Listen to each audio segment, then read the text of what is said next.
Hello and welcome again to another episode of Pixel Sift. My name is Gianni and this is episode 74 of Pixel Sift. Each week we do this show where we look at the gaming news, we look at stuff that's making the rounds in the world of developers. We talk to people who make amazing games like Yonder, the Cloud Catcher Chronicles, and we're joined this week by Cheryl Vance and Joel Stiles from Prideful Sloth. We're very excited to talk to you. Thanks for joining us today. Hello. Good to be here.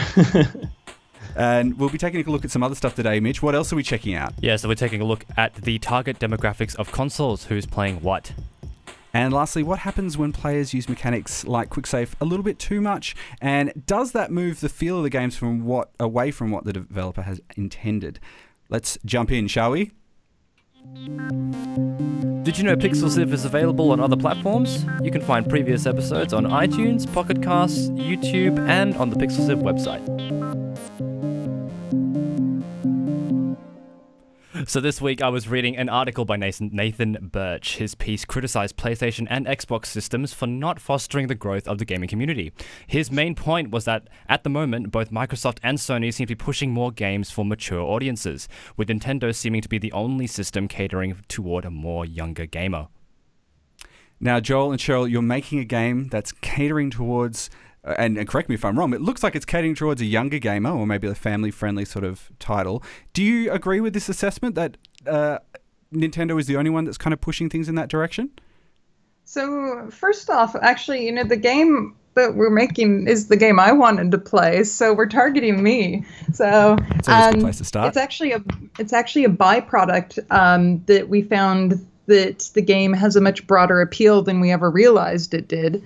And it's wonderful to know that it can actually reach a larger audience, including, younger family members. So as for consoles, we've been working with Sony very closely on making, as well as PC, but specifically to answer the console question with Sony. And we've got a lot of support from Sony to bring Yonder out. So that's a really interesting one. From my point of view, they're very nurturing and fostering of our project. So, and I think they want to broaden their demographics. Do you think there's often a question when we have big press conferences that it's your big AAA titles at your E3s and things like that, and they seem to be targeted at a specific type of audience? Do you think this is a misinterpretation of that targeting, and that maybe people are only seeing the things that they want to see, and they're not seeing things that are not immediately catching their eye? I think ultimately it's where the money's at, or it's at least perceived where the money's at. So for the main part, we've had this industry which for the longest time has been targeting the male-centric, younger to teen to maybe 30 years of age sort of demographic. And that's what we've known. That's what we've really done well at for how long now. But now that the whole world is considered a gaming audience, I think that's really opened up those horizons. And honestly, I think it's just the speed of adoption and the speed of knowing how to market and really attract that audience. I think that's the big question at the moment, is just how to really get that audience and just basically, it's not a question of the product, it's just how to talk and reach out to those audiences. With your game, how are you kind of reaching out to the people that you'd like to play your game or would find value in playing your game? What are some of the tactics that you're kind of employing to do that? So we've actually got a PR firm in place too, and so we're utilizing them heavily to go out to the media, because the media has a much larger reach as a whole than we do as an individual independent studio. And it would take us a long time to build up even a small sliver of a community that some of these larger outlets have. So that's a big point for us. Having said that, we still also make sure that we use social media, Twitter, Facebook.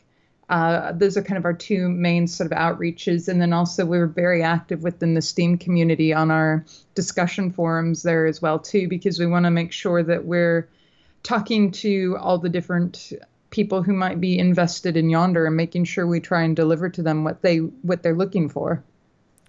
You talked about making the game that you wanted to play and something that you were looking to enjoy yourself, and you found that it had this broader appeal. How did you kind of discover that, and has that had any impact on the way that you've made the game into the future? So it was by hapstance that we gave a copy of a build to some friends, and they didn't play it. They gave it to their two youngest daughters to play, and they loved it. And that's kind of where we learned that we probably had a broader audience than we realized, which is an interesting conundrum, because that also starts impacting things like how you write your game as well too, how many words you start displaying on the screen, and a number of other things that fall into that bit of a rabbit's hole to go down to talk about all the things that introduced to us. So yeah, I mean, that's how we started it. As for how we sort of, I guess, continued to develop and work on that, and how we continued to talk to those audiences after development, it's, I think, more of a thing of just basically those two young girls were kind of our test case for a long time, and they continued to play it and look at it as we were developing it. And our first time of getting a broader audience's hands-on was at PlayStation Experience back in December when we first announced the game, and that went really well. And then again, we showed it off at PAX East in Boston, and that was great, because that gave us those two shows gave us such a broad audience to sort of get feedback and understanding of audience types out of.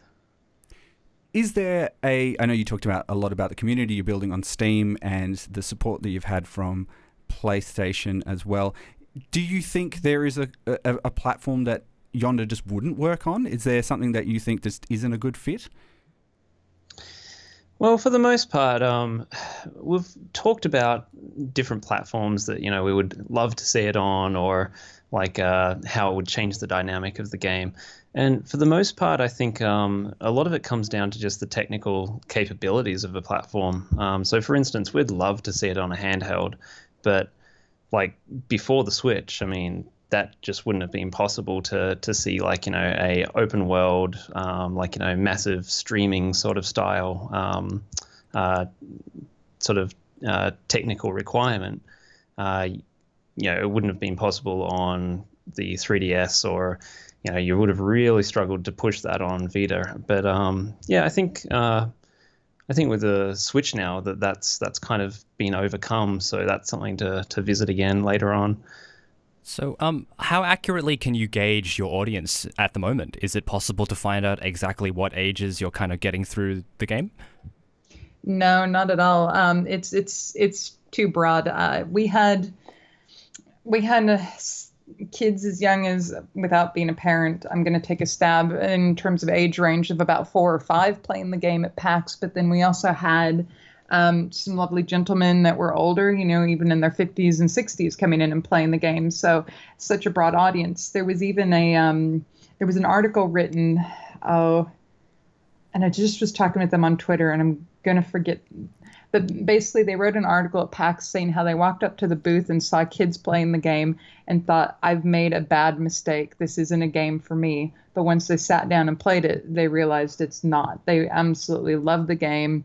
And we have, they're over in the US, and the guy has ordered in Tim Tams as well. So he's getting himself set up to play the game. The full Australian experience. So. Did that worry you, that some people might be turned off just by, I guess, the visual aspect of it? And did that make you make some decisions about how it should look? I think for the most part, it's actually been really eye-opening to see that. Well, actually, let me just back a little on this. For the most part, like, we've always been taught in like large development and traditional development that a demographic is more so defined by a group of habits, like, habitual game playing. So, Harry hardcore versus Cammy casual. And honestly, it's at this sort of scale, that's really not true. Like, you can't really shoehorn demographics into those sorts of categories. And we've found that, like, for our game, even tackling it from, like, just a purely visual sort of point of view, like you mentioned, we've had people that are like, really excited by that look just because like, they feel like, oh, that looks cool. It looks cute. It looks like, warm and inviting. But then there's others which are like, the older male, more would have fit into the hardcore gaming category. They're like, okay, that looks really nostalgic. It's like, oh, that reminds me of this thing that I liked 10 years, 15 years ago. And that's kind of cool as well. And I think really in getting out into these trade shows and talking with people, it's really made us realize that putting age groups and genders to people playing your games does a disservice to everybody, including us. Because what we really realized is we need to talk about people who like certain game mechanics or like certain styles of game or certain paces of game, rather than are you X and Y. We need to say, oh, it's people who like simulation games, people who like farming games, people who like exploration games. We really, it's such a broad thing, and it really opened our eyes as to how we need to probably internally talk more about our audiences in the future. It's interesting. The subject of that article, who was saying that they weren't fostering the growth, has a long history of experience with those things. Previously worked at Sony Entertainment Europe, also worked at Microsoft Game Studios for a time. It seems like it's kind of from, and correct me if I'm sort of paraphrasing here, but it does seem kind of reductive to kind of be breaking people into this is a new gamer and this is a hardcore gamer or an established gamer. Essentially, that's what he's doing in the article, actually. Is that something you agree with, that it's kind of a damaging thing to think about as games as a whole, to break people into just these small little categories? It's not necessarily breaking them into small categories. I think it's just how we define those categories. We need to look at them differently. Categories exist for a reason, because they help give us a starting point in which to hold a conversation, and they give us a starting point in which people can all, sort of come to a common understanding about a conversation. So how we change, whether you, like you said, the new gamer or the hardcore gamer or whatever those are, there's a definite way that we can all still understand the types of people we're talking about, but tackle it from a different way. And like I said, if I said, this is people who like adventure mechanics, we all understand what adventure mechanics are too. We all understand what farming mechanics are. And so we strip out the, are you hardcore, are you new, whatever, and just start, drilling down into who are the people that like these sorts of play styles. We've got some statistics here, and, it says that households that own a device that's used for playing games is 65%, or if they own a device that's just exclusively for playing games is at 48%, which is a pretty universal experience. I think it's, it's well known that everyone plays games these days. I wonder if that's to take into account people that have both. Yeah, well, there must be some sort of Venn diagram overlappy sort of circle things that have kind of come into that. It's really fascinating, and I think this conversation is going to be ongoing as we have newer and even greater types of games for different types of experiences and all that sort of thing. But right now, though, let's jump into our next topic. Pixel Sieve! It's not Pixel Sieve, it's Pixel Sift. Pixel Sieve! So joining us over the line, we have Cheryl Vance and Joel Stiles. They're from the studio Prideful Sloth. We've been talking a little bit about their game, Yonder, the Cloud Catcher Chronicles. Now, for people who haven't seen it, we've been talking about the sort of appeal and what sort of people might be interested in your game. What is Yonder, the Cloud Catcher Chronicles? What is it? So the elevator pitch is Yonder is an open world exploration and adventure game with farming, crafting, fishing, and lots of other little fun things to do to spend your time in a beautiful, vibrant world. And how did you build that beautiful, vibrant world? I was watching an interview that you did earlier on, and you were talking about how you wanted to build sort of familiarity into the game so that even if people had been to a place for the first time, they would kind of know where they were. What are some of the important things about building a world like that? Oh, gee, there's so much that actually goes on behind the scenes to, just make even the smallest of areas. But I guess one of the more interesting things to talk about with that would probably be from a more high-level approach. So when we were designing it, we kind of did the whole, okay, cool, we'll make as much of as interesting variants of like, different areas, different things that you can discover and find. And we were just trying to throw amounts of things at the problem. And it wasn't until we kind of took a step back and thought, well, what do people actually find engaging? What do they find endearing? What is meaningful to a person, like, in an environment or in a situational context? And from that, we really tried to burrow into, like, just more the things which give a psychological impact. So what's a good example of one of those? Like, what's something that has that resonance that people can kind of connect to? So a great example of that would probably be one of the areas in the game that we've got is called Dapplewood Forest. And basically it's a fairly cliche sort of area of, like, a very vegetative, overgrown forested area. And the thing that we really tried to bend that around was that really peaceful, tranquil feeling of, like, soft autumn hues and like, sunlight streaming through the leaves, all those sorts of lovely things that you would associate with a British forest in autumn. And so we basically try to pull these sorts of core things instead of, just trying to go, cool, well, there's going to be trees and there's going to be bushes and there's going to be huts and all these things. We try to instead make it all gravitate or orbit around these nice psychological elements. How do you go about that? Is it as simple as, say, flicking through a book of photos and saying, yeah, that works? Or do you start with the idea and think, how are we going to achieve this, and go look for examples? How do you, build that up? So it's a really interesting process, which obviously it's a bit of a tough one to talk about because there's so many intangible things that are, like, kind of around this. Like, so much of it has got to do with, like, what makes you feel comfortable, what makes you feel like something is homely, or even down to things like the smell of rain, those sorts of things, those sorts of elements that we don't usually consider when building environments where, like, we're just usually looking at what is a cool thing. We're trying to basically find those things that resonate with people on that sort of level. So that can be individual people in the team, like, they have a fond memory of something, or it's a social thing or a cultural thing, where it's like, okay, great, there's the great love of the maple forests or the sakura blooms in Japan. So those sorts of elements we try to weave in or use as central topics for these areas. You've spoken about when you created Yonder that it was going to be sort of like a safe and gentle world. And why was that such an important thing for you to include in this game?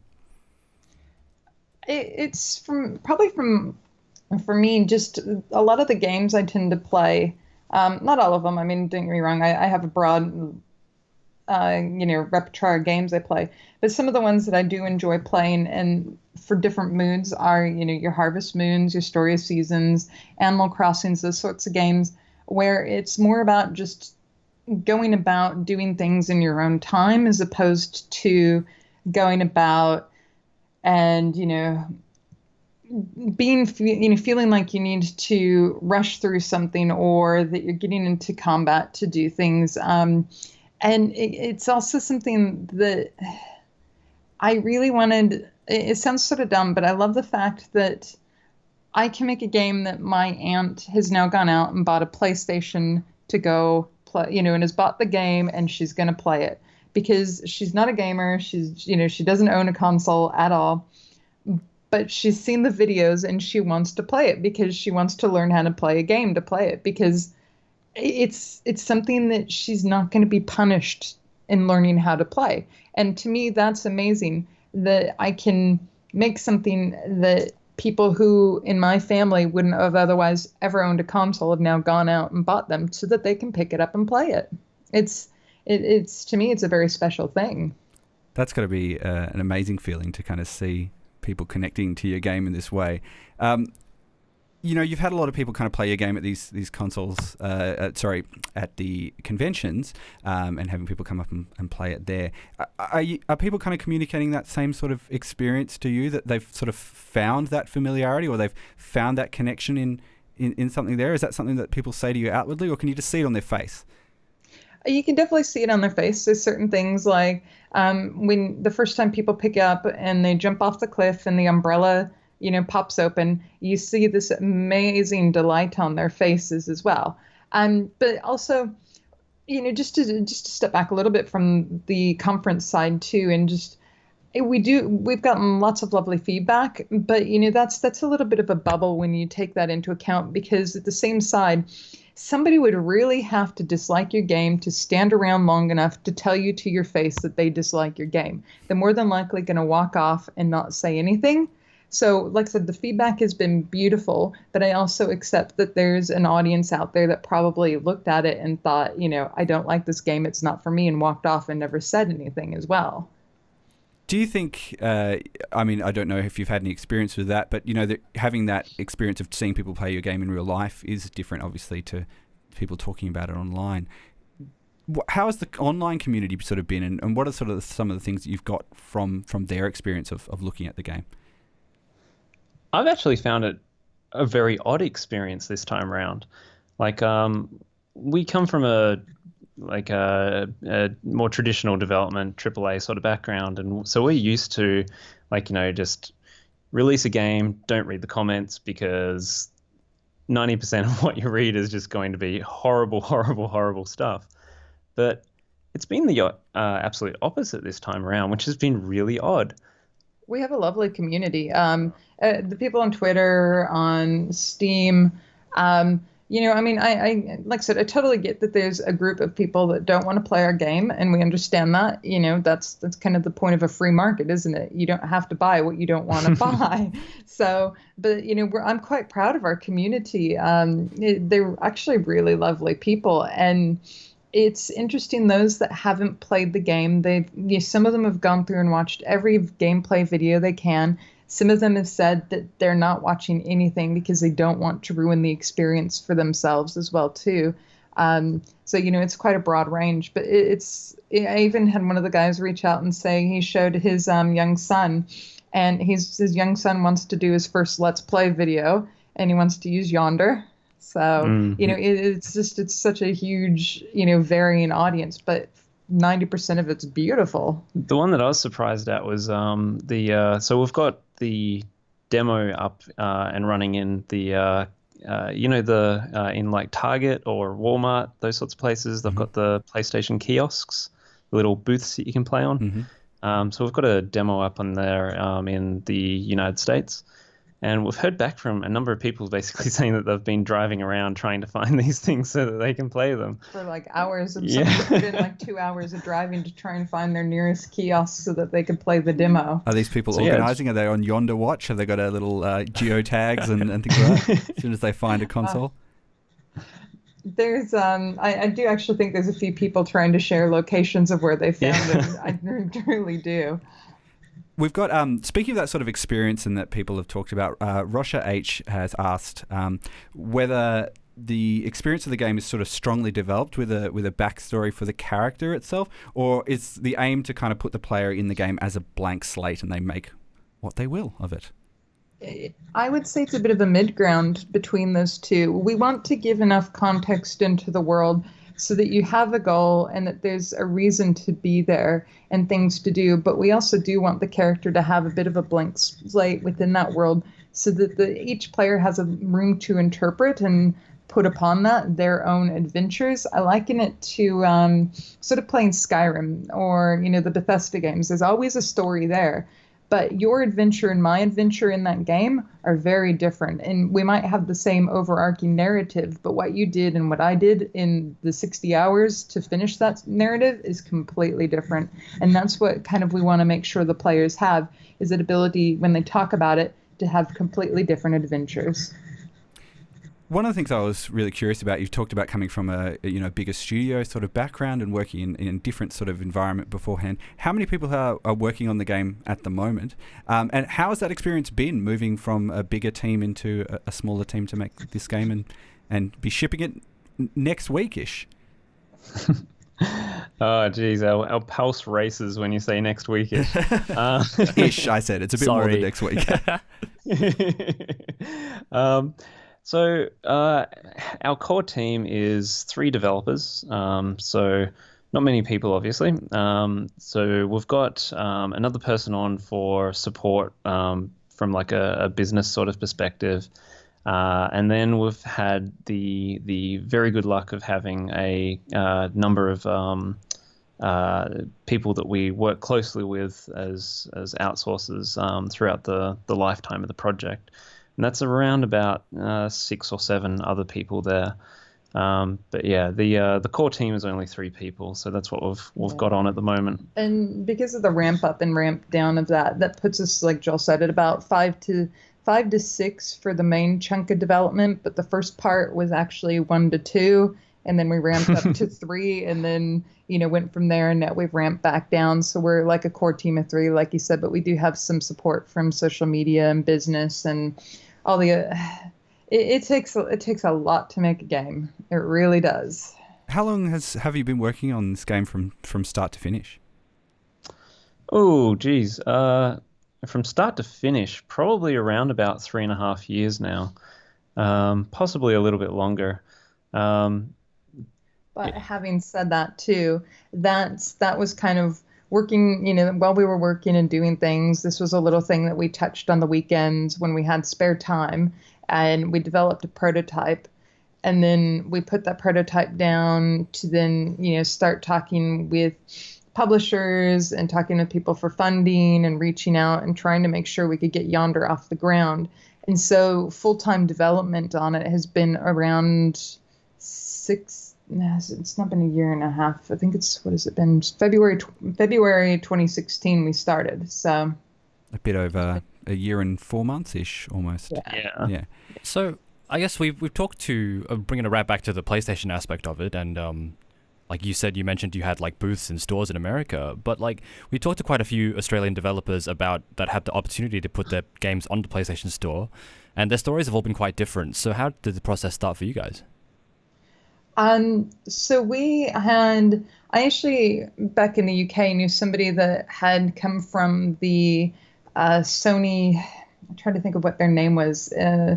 Basically, it was what would have been, it was Shahid's team. If you know who Shahid is, obviously he's left Sony since then, but I think it's like external developer relations or whatever that team was at the time. And he put us in touch with Shahid.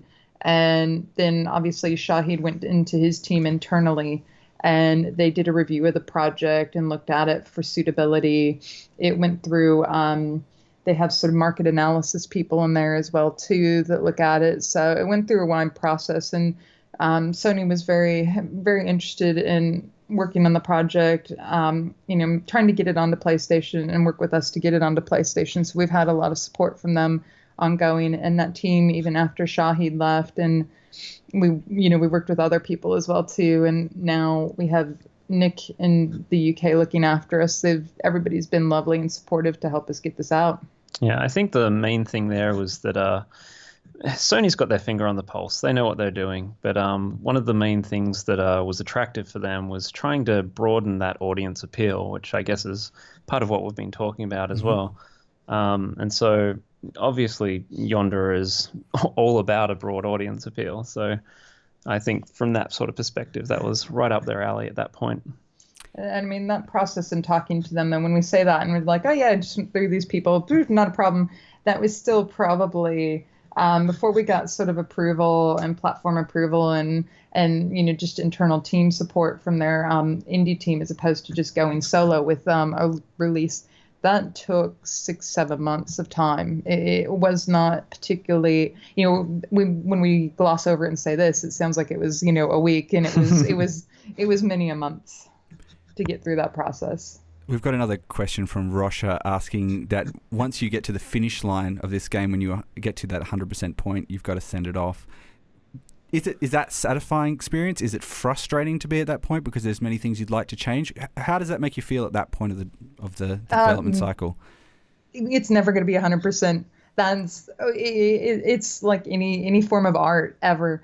You do it and then you kind of put it out into the world and you instantly go, oh no, critique it. All these things are wrong. And so for us, it'll probably never be 100%. That we already have a whole bunch of things in the back of our head that we want to do to improve, add to the game, add to the experience. And so, we're hoping that, 6 months, 7 months down the road, we're still working and making Yonder an even more exciting experience than it is now. I can definitely relate to that experience. You can be working on things and they don't quite work, and you keep looking at yourself in the past and you go, could do that better the next time. So yeah, it takes as long as the time you have. Exactly. Absolutely. 100%. And I mean, we felt great getting in, and we felt great, getting ready to get it out, but we're still working on it right now. It doesn't, submission doesn't mean stop. Submission just means that's a cutoff point that you have to accept. And we're still working on it. We're still doing point updates on Steam right now before release, and getting, plans in place to do a patch for Sony as well too, because we just see all the flaws. And so we want to fix all the flaws. Well, look, it looks very good. We're very excited to give it a go when it comes out on the 18th of July. It's called Yonder, the Cloud Catcher Chronicles. It's on Steam and it's on PlayStation. Cheryl and Joel are working very hard right now. We've taken them away from that for them to get this game out to you. If you want to find out more info about it, you can head to yonderchronicles.com. We've kind of reached the end of the show. We would love to have chat to our other topic, but it was fascinating hearing about how you've kind of put the game together. I've got one sort of final question that I wanted to know. You've worked in this smaller team now, and you've worked in previous teams which were bigger. Is it a small team going forward, or would you like to move back into a bigger team for future projects? I think we can each answer that separately. So I'll let Joel go first. Uh-oh. So I feel like I've done the big thing. I've done the small stuff. I'd like to aim for a mid-tier sort of thing. And I guess by mid-tier, I'm still aiming small. So I would be super comfortable with 10 people, extremely dedicated and focused people. I think that's the big cincher for me, is that as you grow as a company, as you pull in more and more people, you need more management. You need more breadth of ability, and that really has a huge overhead. And personally, I would like to avoid that. I find it much more compelling to work in a more agile, smaller sort of setup. I feel like I can do more when there's less. Less is more, basically, I guess, is what I'm saying in this sort of context. And now for the dissenting opinion. It's not necessarily dissenting at all. I kind of would like to keep it a tad bit smaller. I think five or six as opposed to 10 would be nice. I get where Joel's coming from. I think the biggest thing is for us, we saw exactly how quickly when certain things came about that we could move in, for thanks to Silicon Valley, we can use the word pivot now. So, we could pivot very quickly and, get things done that otherwise weren't on our main path at that point. And that's an amazing thing. We had a point where we had to get, 6 or 7 builds out in 2 weeks. And so 6 or 7 SKUs out, 2 weeks. And we had to get our entire localization pipeline in and get text localized and back and tested. And we did it. And yet we've all been on, some large teams too. And those sorts of things can take large teams down. And it's not because the teams themselves are terrible. They're not. We're working with some of the best people in the world. It's just the larger the ship is, the harder it is to get it to move and steer. And so, I think we do all kind of really appreciate and enjoy the smaller teams, because we've got the ability to move quickly. Well, look, it's very exciting, and it's really I'm really looking forward to the game coming out next week. Not next week, on the 18th of July, which is a Come on, Tuesday. Johnny, we have one job. Oh, I'm going to play it next week, so I've got that in my head. So. Thanks for joining us. This is Pixel Sift. We do this every fortnight. We also do alternating streams as well.